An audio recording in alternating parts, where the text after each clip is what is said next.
नमस्कार, मैं अजय कुमार। पतंजलि आयुर्वेद ने पूरे देश को धोखा दिया है। यह मेरे शब्द नहीं हैं, यह सुप्रीम कोर्ट के जज के शब्द हैं। यह बात सुप्रीम कोर्ट के जज ने पतंजलि आयुर्वेद के जरिए पिछले 2 साल से किए जाने वाले भ्रामक विज्ञापनों के संबंध में सुनवाई करते हुए कही है। याद कीजिए कि सुप्रीम कोर्ट ने पिछले साल के नवंबर महीने में पतंजलि आयुर्वेद को कहा था कि आप अपने भ्रामक और झूठे विज्ञापन को तत्काल प्रभाव से बंद कर दीजिए। अगर आप सुप्रीम कोर्ट का आदेश नहीं मानेंगे और भ्रामक और झूठे विज्ञापन करेंगे तो आपके हर उत्पाद पर 1 करोड़ रुपए का जुर्माना लगेगा। मगर बाबा रामदेव और रामदेव की कंपनी तो अपने आप को देश से भी ऊपर मानती है, तो सुप्रीम कोर्ट की क्या ही सुनेगी। सुप्रीम कोर्ट के आदेश देने के बाद भी आचार्य बालकृष्ण और बाबा रामदेव ने प्रेस कॉन्फ्रेंस किया और फिर से भ्रामक दावे पेश कर दिए। फिर से ऐसे विज्ञापन जारी हुए जो बताते हैं कि पतंजलि आयुर्वेद के पास diabetes, blood pressure, asthma, arthritis, glaucoma जैसी बीमारियों के परमानेंट इलाज हैं, जिन्हें लाइलाज बीमारियां कहा जाता है। इन्हीं भ्रामक विज्ञापनों से जुड़े मामले पर सुप्रीम कोर्ट ने बाबा रामदेव के नाम के ब्रांड से चलने वाली कंपनी पतंजलि आयुर्वेद को बहुत जोर की फटकार लगाई है। सुप्रीम कोर्ट ने कहा है कि पिछले साल नवंबर महीने में पतंजलि आयुर्वेद ने कोर्ट को भरोसा दिलाया कि वह आगे से भ्रामक विज्ञापन नहीं करेंगे, मगर उसके बावजूद भी पतंजलि आयुर्वेद अपनी दवाइयों से होने वाले इलाज के संबंध में भ्रामक विज्ञापन कर रहा है। सुप्रीम कोर्ट ने पतंजलि आयुर्वेद को तकरीबन डांटते हुए शैली में कहा कि आपकी इतनी हिम्मत कैसे हुई कि सुप्रीम कोर्ट के आदेश के बावजूद भी आपने इस तरह के भ्रामक विज्ञापन जारी किए। आप भ्रामक विज्ञापन जारी करते हैं और परमानेंट रिलीफ की बात करते हैं। आपके हिसाब से परमानेंट रिलीफ का मतलब क्या हुआ? आपने सुप्रीम कोर्ट के आदेश का उल्लंघन किया है। आपके खिलाफ आज बहुत ही सख्त आदेश पास किया जाएगा। दरअसल जो पूरा मामला है वह यह है कि डॉक्टरों की जो संस्था इंडियन मेडिकल एसोसिएशन है, उसने इंडियन मेडिकल एसोसिएशन ने अगस्त 2022 में सुप्रीम कोर्ट में एक याचिका दायर की थी। इस याचिका में इंडियन मेडिकल एसोसिएशन ने दवा बनाने और बेचने वाली कंपनियों के भ्रामक विज्ञापन, मिसलीडिंग एडवर्टीजमेंट, यानी कि एक तरह से कह लीजिए तो फर्जी विज्ञापन पर कार्रवाई करने की मांग की।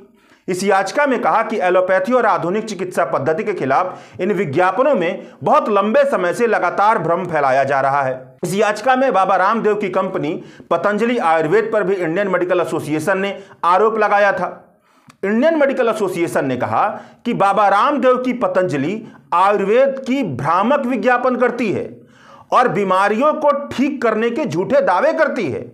हर कंपनी को अधिकार है कि वह अपनी प्रोडक्ट का विज्ञापन करे, मगर उसे बेबुनियाद किस्म के विज्ञापन करने का अधिकार नहीं है। रामदेव की कंपनी का विज्ञापन भारत में उपभोक्ताओं के संरक्षण के लिए जितने भी मौजूदा कानून हैं उनका उल्लंघन करती है। इस याचिका में इंडियन मेडिकल एसोसिएशन ने सुप्रीम कोर्ट के सामने 10 जुलाई 2022 के छपे उस विज्ञापन को भी पेश किया जिसमें पतंजलि आयुर्वेद ने देश से अपील की है कि वह फार्मा मेडिकल इंडस्ट्री से खुद को बचा ले। इस याचिका में बाबा रामदेव के उन बयानों को भी दर्ज कर बताया है जिसमें उन्होंने एलोपैथी को स्टूपिड और बैंकरप्ट साइंस कहा है, मतलब मूर्ख और दिवालिया होने वाला साइंस कहा है, जिसमें उन्होंने कोविड-19 महामारी के दौरान, दूसरी लहर के दौरान होने वाली मौतों के लिए एलोपैथी मेडिसिन को जिम्मेदार ठहराया है। बाबा रामदेव के इन सारे दावों को इंडियन मेडिकल एसोसिएशन ने बेबुनियाद बताकर याचिका दायर की थी। आपको भी याद होगा कि कोरोना के दौरान बाबा रामदेव कोविड-19 वैक्सीन का मजाक उड़ाया करते थे, ऑक्सीजन सिलेंडर की तलाश कर रहे मरीज को मजाक उड़ाया करते थे। इन सब बातों को इंडियन मेडिकल एसोसिएशन ने अपने याचिका में दर्ज किया था।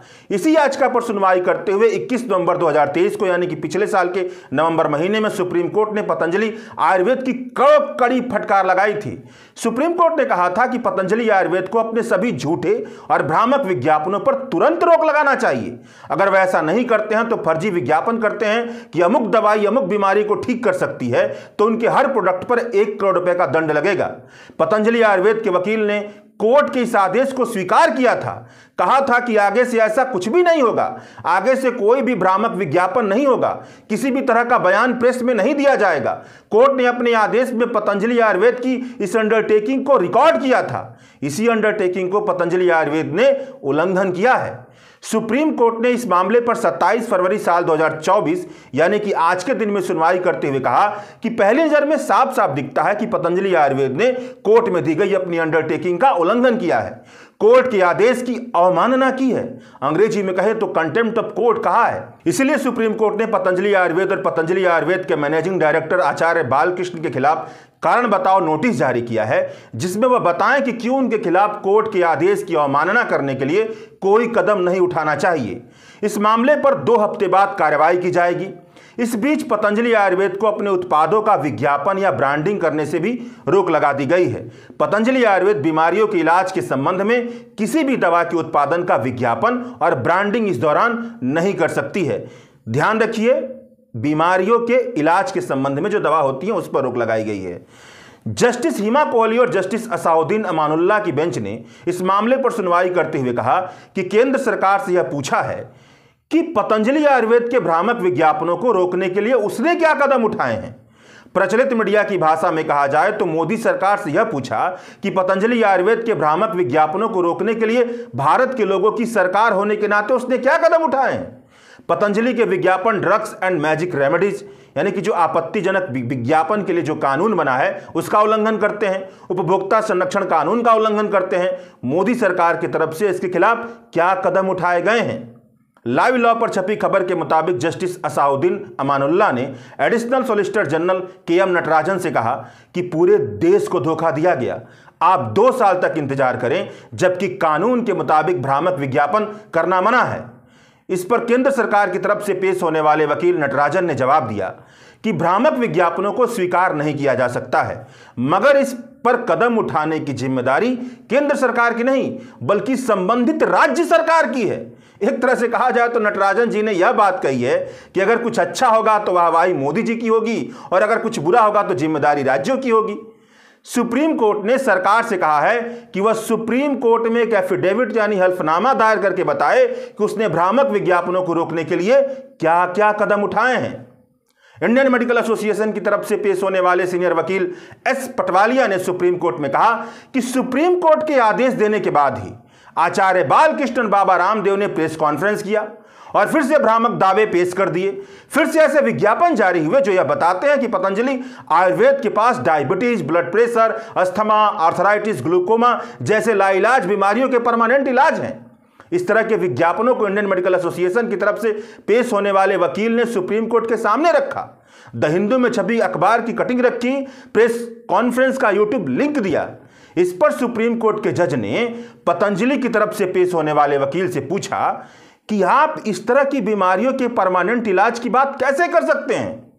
साथ में यह भी कहा कि पिछले ऑर्डर में यह बात कही थी कि एलोपैथी और किसी भी तरह के मेडिकल सिस्टम पर आप किसी भी तरह की अनर्गल बयानबाजी नहीं करेंगे, मगर उसके बावजूद भी आपकी बयानबाजी जारी है। सुप्रीम कोर्ट ने कहा है कि पहली नजर में साफ साफ दिख रहा है कि बाबा रामदेव और आचार्य बालकृष्ण जिनकी तस्वीर विज्ञापन पर मौजूद है, उन्होंने सुप्रीम कोर्ट के आदेश का उल्लंघन किया है।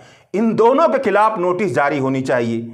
इस पर बाबा रामदेव के वकील ने कहा कि जहां तक बाबा रामदेव की बात है वह तो सन्यासी है माय लॉर्ड। अब बताइए इस नादानी पर कौन नहीं हंसेगा। इस पर सुप्रीम कोर्ट ने कहा है कि उन्हें सुप्रीम कोर्ट के आदेश के बारे में पता था और पहली नजर में दिख रहा है कि उन्होंने इसका उल्लंघन किया है।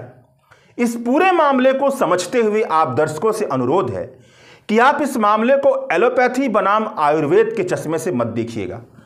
वह मामला थोड़ा और गंभीर है, उसके कुछ अलग तर्क हैं, उस पर बहुत मजबूत चर्चा होनी चाहिए। यह मामला एलोपैथी बनाम आयुर्वेद से ज्यादा भ्रामक विज्ञापनों और झूठे दावों से जुड़ा हुआ है।